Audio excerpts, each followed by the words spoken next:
Lalu ada orang DPR bilang, itu apa Menko Polhukam? Kok ngomong? Kok jadi komentator bukan menteri koordinator? Nah, baru saya balik. Loh, selama ini juga DPR sering ngomong yang kayak gini, kenapa di dalam kasus Sambo ini kok diem? Dalam urusan apapun dia ngomong teriak gitu-gitu. Kok yang ini diem, saya bilang. Padahal ini serius. Nah, itu jawaban saya untuk itu. Kalau saya memang selalu ngomong, tapi DPR-nya kok diem dalam kasus Sambo? Jadi itu konteksnya? Yes. Baik. DPR menjawab melalui ketua komisi 3-nya ya. Dia bilang kami diam karena kami tahu posisi kami. Menteri Koordinator Politik, Hukum, dan Keamanan ini yang tidak tahu posisi, ngomong terus. Ya tidak apa-apa bilang itu, kan tugasnya DPR berbicara kayak gitu. Tetapi kalau Anda hitung ya secara kuantitatif, betapa DPR itu ngomong hampir dalam semua hal setiap hari, tapi dalam kasus Sambo tidak. Maka saya menghubungkan dengan fakta lain, yaitu telepon Sambo ke berbagai orang, ke berbagai pejabat, ke wartawan teman-teman Anda, ke lembaga negara, agar dikesankan bahwa saya ini didolimi. Tunggu. Ya. Anda sedang menuduh ada anggota DPR atau seluruh anggota DPR ini, tanda kutip, sudah mendapat sesuatu dari Sambo sehingga diam. Enggak, kapan saya bilang mendapat sesuatu? Saya mengatakan dengan konteks bahwa Sambo menghubungi banyak orang. Siapa banyak orang itu? Ada anggota DPR, ya. Anda Indonesia sejak dulu kala tetap dipuja-puja bangsa. bagi mereka yang keberatan dengan cuitan-cuitan Anda, lepas dari Anda menganggap diri Anda netral atau Anda tidak bermaksud untuk membentuk opini, tapi karena Anda menteri, Pak Mahfud ini harusnya diam. Jadi Anda keberatan kalau ada yang mengatakan bahwa Anda membentuk opini masyarakat pada saat proses hukum sedang berjalan, begitu? Tidak keberatan sama sekali. Saya memang ingin membentuk opini agar opininya tidak sesat. Opininya agar benar sesuai dengan apa yang saya yakini. Sebaliknya orang bisa melihat Anda menggiring opini agar para pencari keadilan atau yang sedang dalam proses mencari keadilan itu bahkan dihukum sesuai dengan opini Anda. Padahal Anda kan belum tahu kebenaran yang hakiki di dalam proses itu. Iya, saya menghukum opini, tapi saya tidak katakan hukumannya harus sekian kan tidak. Saya katakan saya berdoa mudah-mudahan anak baik ini dihukum ringan untuk Eliezer ya. Itu sudah mempengaruhi. Ya enggak apa-apa, karena faktanya di persidangan itu memang mengerikan. Eliezer ngaku kan, masa dia dituntut begitu tinggi? Eliezernya ngaku, dan saya itu disuruh ngaku dan mau diberi uang 1 miliar, dan sesudah ditersangka tunggu aja nanti keluar SP3 karena Anda berlakuan itu karena terpaksa. Kita akan dia mau itu, rasa keadilan saya menolak. Tidak keberatan sama sekali. Saya memang ingin membentuk opini agar opininya tidak sesat, opininya agar benar, sesuai dengan apa yang saya yakini. Sebaliknya, orang bisa melihat Anda menggiring opini agar para pencari keadilan atau yang sedang dalam proses mencari keadilan itu bahkan dihukum sesuai dengan opini Anda. Padahal Anda akan belum tahu kebenaran yang hakiki di dalam proses itu. Ya, saya ini, tapi saya tidak katakan hukumannya harus sekian, harus tidak. Saya katakan, saya berdoa mudah-mudahan anak baik ini dihukum ringan untuk Eliezer. Ya, itu sudah mempengaruhi saya, itu disuruh ngaku dan mau diberi uang 1 miliar. Dan sesudahnya tersangka, tunggu saja nanti keluar SP3 karena Anda melakukan itu karena terpaksa. Untuk diam melihat itu. Rasa keadilan Anda kan subjektif sifatnya. Ya, subjektif. Tapi kan Anda punya jabatan, Anda bukan orang sembarangan. Kalau rasa keadilan saya sampaikan kepada publik, semua orang bilang apa urusan Andi Noya, nggak ada urusan dan nggak akan mempengaruhi apa-apa. Anda ini Menko Polhukam. Unda, rasa keadilan dikemukakan pejabat atau bukan itu berpengaruh. Buktinya itu si Kamarudin apa itu orang apa? Si Teguh Santoso orang apa? Berpengaruh juga kan pada akhirnya. Ini kita minta bicara ekshumasi jabatan. apa? Iya, maksud saya, Anda kan tadi mengatakan kalau karena pejabat lalu berpengaruh, kalau bukan pejabat seperti Anda tidak berpengaruh. Berpengaruh juga. Justru saya menumpang di opini publik itu. Ini opini publik yang rasional itu yang disebut public common sense. Saya membedakan public common sense dan public opinion. Saya merasa denyut-denyut kehidupan masyarakat. Ya. Sama ketika saya dulu di MK, saya selalu bicara begitu. Saya bubarkan BP Migas. Mau diserang, nggak berwenang MK. Saya berteriak, ayo, siapa mau ngelawan? Saya menggunakan medsos, dan itu objektif. Tidak ada yang melanggar hukum. Siapapun yang tidak sependapat, lawan di situ. Kalau saya melanggar hukum, bawa ke forum hukum. Karena saya terukur dalam membicarakan hal-hal seperti itu. Baik, saya belum puas ya. Saya juga belum puas. Oke. Saya akan coba mengejar, Boleh. mewakili pemikiran orang-orang yang mungkin berseberangan dengan pemikiran Anda. Iya. Anda akhirnya terkesan memang bernafsu, ya, ikut campur dalam proses Irjen itu dan mempersalahkan Irjen Verdi Sambo, ya. Ini belum terlalu jauh dari proses pengadilan ya. Artinya data fakta belum terungkap secara utuh. Tapi Anda sudah mengkritisi DPR. Oh, Anda menuduh DPR kenapa diam saja dalam kasus sebesar ini? Apa urusan Anda ngajak-ngajak DPR untuk ikut cawe-cawe di urusan hukum ini? nah, itu juga Anda terbalik cara berpikirnya. Ketika saya ngomong, ya, lalu ada orang bilang, itu apa Menko Polhukam? Kok ngomong? Kok jadi komentator bukan menteri koordinator? Nah, baru saya balik. Loh, selama ini juga DPR sering ngomong yang kayak gini, kenapa di dalam kasus Sambo ini kok diem? Dalam urusan apapun dia ngomong teriak gitu-gitu. Kok yang ini diem, saya bilang. Padahal ini serius. Nah, itu jawaban saya untuk itu. Kalau saya memang selalu ngomong, tapi DPR-nya kok diem dalam kasus Sambo? Jadi itu konteksnya. Yes. Baik, DPR menjawab melalui ketua komisi 3-nya ya. Dia bilang kami diam karena kami tahu posisi kami. Menteri Koordinator Politik, Hukum, dan Keamanan ini yang tidak tahu posisi, ngomong terus. Ya tidak apa-apa bilang itu, kan tugasnya DPR berbicara kayak gitu. Tetapi kalau Anda hitung ya secara kuantitatif, betapa DPR itu ngomong hampir dalam semua hal setiap hari, tapi dalam kasus Sambo tidak. Maka saya menghubungkan dengan fakta lain, yaitu telepon Sambo ke berbagai orang, ke berbagai pejabat, ke wartawan teman-teman Anda, Tunggu. ke lembaga negara, agar dikesankan bahwa saya ini didolimi. Tunggu, Ya, Anda sedang menuduh ada anggota DPR atau seluruh anggota DPR ini sudah mendapat sesuatu dari Sambo sehingga diam. enggak, kapan saya bilang mendapat sesuatu? Saya mengatakan dengan konteks bahwa Sambo menghubungi banyak orang. Siapa banyak orang itu? Ada anggota DPR, ya. Anda yakin dengan omongan? Sangat yakin. Ada teman Anda wartawan.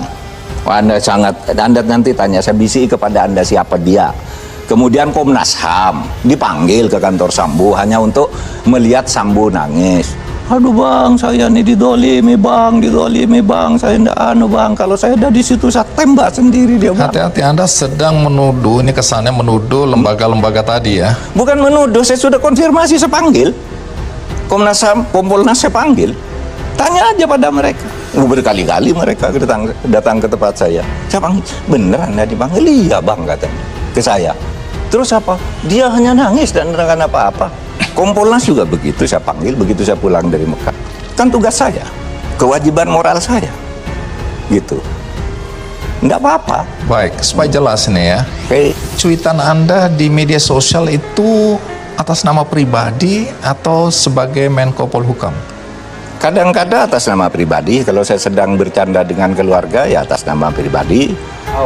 Kadang-kala saya harus menjelaskan sesuatu, banyak hal yang saya jelaskan itu sebagai Menko Polhukam juga. Dari mana kita tahu bahwa Anda sekarang sebagai pribadi atau sebagai Menko mengomentari sesuatu? Tidak perlu tahu orang, simpulkan saja, karena kalau itu kemudian menjadi pendapat saya, arahan saya sebagai Menko Polhukam, saya terus koordinasikan ke staf saya. Misalnya gini loh, Mas Andi, harus dilihat nih fakta.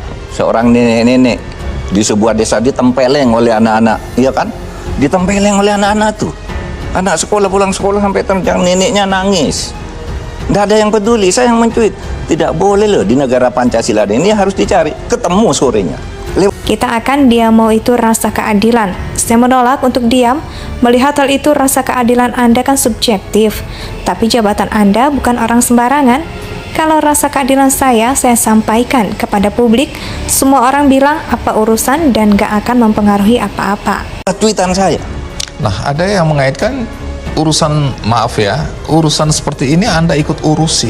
Iya dong. Padahal Anda kan harusnya urusi persoalan-persoalan yang lebih besar dari. Saya tanya, yang mana? Urusan besar yang tidak saya urusi di negeri ini kalau menyangkut Nah, polhukam. Sudah benar yang urusan besar-besar. Iya. Tapi kenapa sampai urusan yang kecil-kecil ini Penting, ada? karena kadangkala ini di bawah ini putus. Di sini banyak korupsi, di tengahnya ini harus kita turun.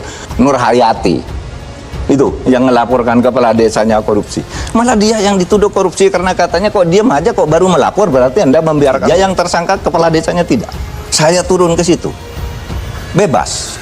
Jadi menurut saya tidak ada yang saya lakukan, nih pilihan saya yang tepat. Masih urusan Ferdi Sambo. Nggak habis-habis ya. Belum tuntas, belum tuntas. Akhirnya kita lihat bahwa hakim memvonis mati. Apa komentar Anda? Menurut saya tepat secara hukum. Tepat. Kenapa tepat? Karena kesimpulan hakim itu maupun jaksa tidak ada hal-hal yang meringankan. Baik jaksa maupun hakim mengatakan, kalau meringankan ya maksimal dong. Untuk turun dari maksimal itu kalau ada meringankan 1, 2, 3, 4, turun ini ke seumur hidup, turun ini ke 20, itu sudah jelas logika. Dan bukan hanya saya yang ngomong gitu, itu mantan hakim agung banyak sih ngomong itu. Enggak ada yang meringankan kok. Jadi enggak ada kok yang meringankan. Dia ngotot sampai terakhir. Enggak ngaku kalau berencana, padahal unsur-unsurnya sudah ada. Tepat menurut saya. Baik. Hukuman mati Anda anggap tepat. Katakanlah dalam proses itu sudah rasa keadilan Anda terpenuhi ya. Atau keadilan sebagian besar orang mungkin ya. Saya juga nggak bisa menakar. Baik. Sambo punya peluang Yes. banding, PK, bahkan gerasi. Ya. Artinya kan kemungkinan tidak akan dihukum mati. Keyakinan saya tidak akan dihukum mati dia. Kenapa? Karena nanti kalau dia itu sudah 10 tahun, itu kan hukum pidana yang baru udah berlaku untuk turun ke hukuman seumur hidup. Tetapi bahwa hukuman mati itu penting sebagai bukti formal bahwa pelaksanaannya nanti berubah karena mungkin banding mempertimbangkan lain, kasasi mempertimbangkan lain, atau pada saat 10 tahun dia tuh orangnya baik, sudah turunkan ke seumur hidup. Memang begitu bunyinya di pasal 100 sampai 103 Undang KUHP yang baru, dan itu masih akan berlaku 3 tahun yang akan datang. Mungkin saya salah dengar. Jadi Anda menyatakan yakin bahwa Irjen Sambo nanti akan dihukum bukan hukuman mati. Hukumannya hukuman mati, tapi tidak akan dieksekusi. Tidak akan dieksekusi. Saya menduga dia akan meninggal di penjara seumur hidup. Kalau ada yang Tapi bilang, terserah hakim aja ya. Anda jangan bilang lagi, wah ini udah mempengaruhi, karena Anda tanya loh ini. Anda tanya, ya ilmu hukum saya begitu. Kalau seumur hidup ya sudah di situ. Anda tidak akan protes. Oh enggak. Enggak boleh. Saya sudah pernah mengatakan putusan hakim itu mengikat. Terkadang saya tidak mau hormat pada putusan hakim. Saya tidak hormat pada putusan hakim. Tapi saya terikat pada putusan hakim. Kan banyak hakim-hakim yang korup itu. Enggak hormati. Untuk apa menghormati hukuman hakim yang korup? Seperti kasus yang inti dana itu. Tangkap hakimnya. Tapi putusannya kan tetap mengikat. Meskipun hakimnya ditangkap. Anda bilang Anda terikat pada hukum. Ketika kasus pelaku bisa dibilang korupsi yang mengambil uang triliunan dalam koperasi, Ya, koperasi Indosuria ya. Indosuria, kalau nggak salah Anda termasuk yang justru mengatakan bahwa itu bukan keputusan yang adil. Iya. Dan bahkan kalau itu nanti di MK, Anda akan mempengaruhi juga opini orang bahwa dia bersalah. Iya. Artinya Anda tidak taat hukum. Enggak, saya katakan saya terikat, tidak bisa menghindar dari hukum. Taat. Karena itu keputusannya, tetapi saya tidak hormati putusan hakim yang seperti itu. Oleh sebab itu akan saya lawan lagi. Nah ini kan sama aja tidak mentah. Enggak, lawan lagi, sudah banyak ini. Sudah 106 triliun. Sudah dibuktikan oleh PPATK ini pencucian uang. Sudah dibuktikan di kejaksaan, di kepolisian, sampai ditahan, disita. Tiba-tiba unslah. Bagi saya itu tidak patut dihormati. Oleh sebab itu saya katakan kalau gitu kuat-kuatan aja. Apa kuat-kuatan? Perkarakan lagi. Kan kasusnya banyak. Oke, bukan Tempatnya kasus beda. yang sama yang Bukan kasus yang sama, Oke, tempatnya beda, melalui sama. kasus lain. Lalu ada yang bilang begini, Pak nanti itu bayar lagi. diperas sama aparat. Ya biar iblis memeras setan, saling peras saja sambil habis, saya bilang. Saya bilang begitu, enggak apa-apa iblis, adu dengan setan aja. Iya nggak? Oke. Jadi ada dugaan kalau dia tetap jadi tersangka lagi, dia akan diperas. Iya kira-kira iyalah, entah oleh Anda siapa. sedang menuduh lembaga loh. Saya tidak Hati-hati. menuduh lembaga, oknum kan banyak oknum meras. Nyatanya sekarang banyak oknum pemeras ada di penjara. Oke. Ya, Baik, jadi aparat hukum kita menurut Anda tidak bersih-bersih amat. tidak bersih-bersih amat, tapi yang bersih juga banyak.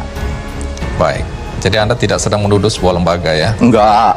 Oke. Oknum. Oknum pasti oknum. Baik. Anda bertepuk tangan ketika Barada Richard Eliezer divonis 1,5 tahun. Kenapa Anda tepuk tangan? Saya tepuk tangan itu memang pada waktu spontan aja. Surprise, gembira, bahagia gitu. Alhamdulillah ada hakim berani bersikap gitu. Saya tidak soal 1,5 tahunnya, bahwa dia turun dari tuntutan maksimal karena Eliezer ini dianggap bukan justice kolaborator oleh jaksa, oleh siapa gitu. Tapi jaksa tidak mempertimbangkan bahwa kalau tidak ada Eliezer kasus ini tertutup. Mereka udah bunuh-bunuhin orang dan tidak menghargai hak asasi manusia yang lain. Terus kita pendekatannya selalu dengan hak asasi, itu adalah saudara-saudara kita, kita harus berbaik-baik, kita takut bagaimana pandangan dunia. Ini kan tidak adil dengan kelompok lain yang mungkin ditindak secara keras. Indonesia tanah